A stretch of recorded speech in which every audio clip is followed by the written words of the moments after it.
Long-term care is a catch-all term that we use for everything from skilled nursing care after being stabilized in the hospital for a finite period of time to very long-term care, they're not coming out again, and everything in between. So we need to understand what those distinctions are, but we also need to understand how those costs are funded.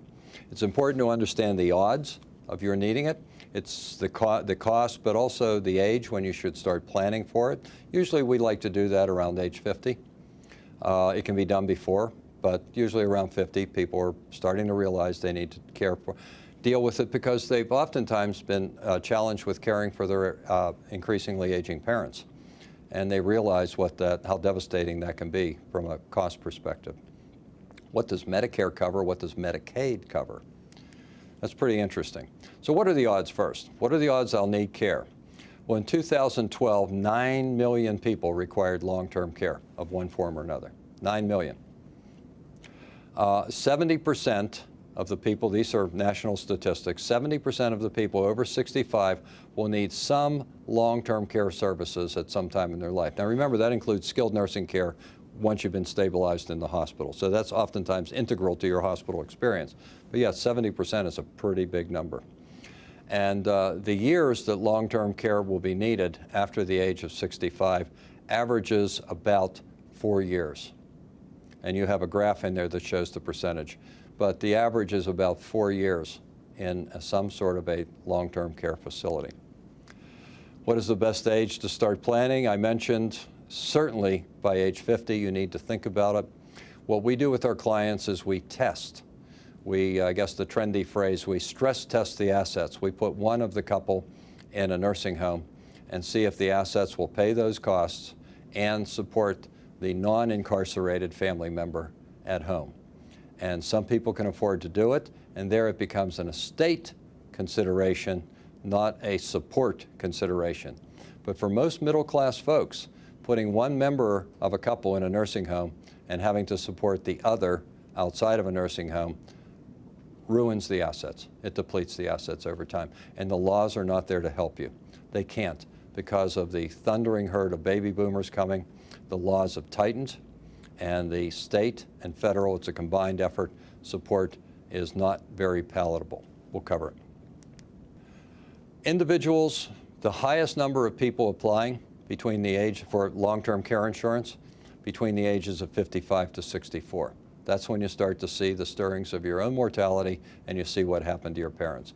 Some people, about 27%, apply under the age of 55, and about 20% apply over the age of 65. Now, there's a reason why that percentage diminishes, not because the need has gone down, but because health has gotten worse. So people applying after 65 oftentimes have some sort of health consideration, anywhere from a stent to bypass to whatever, to some bouts with cancer, and it will impact the ability or the cost, the ability to get the insurance or the cost of maintaining the insurance. So ages 55 to 64, a good period of time to evaluate this. What will it cost? There are national statistics here that range anywhere from round numbers 50 to 100,000 a year. In our locale, folks in a long-term care facility are going to spend somewhere in the range of $70,000 a year. Maybe less, depending on the home. It may be more, depending on the specialized needs that may be there. And in many cases, it's not even heroic intervention medically. It's just medical supervisory living. And that can be pretty costly. So that's what we're planning for, is that kind of cost. So can your portfolio withstand that? Well, we'd want to find out. By the way, I'll point out that Medicare, meaning federal health insurance, pays none of what I've just said. Medicare pays only for skilled nursing care, which is a step down from the hospital, and there for only a finite period of time. And, let me stress again, and you must respond to treatment.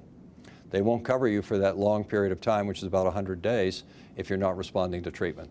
You'll be given a certain number of days to find a long-term care facility. So it's pretty onerous. The federal government doesn't pay for it. The state government and federal government together could pay for it in the form of Medicaid once you've spent down essentially all of your assets. So let's look at a long-term care policy and see what it covers. First, if you are disabled to the point where you need to be in a long-term care facility, it's determined by an evaluation of your activities of daily living. Can you dress? Can you toilet? Are you mobile on your own? Those types of things. Can you feed yourself?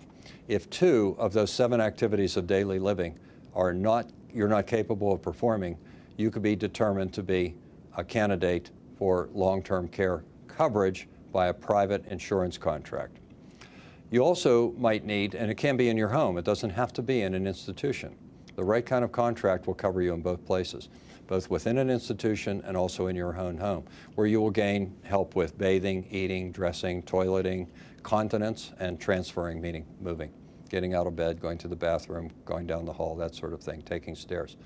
So if you can't do those things, the contract will provide funding so that that care will be given to you either in an institution, a long-term care facility, or in your own home.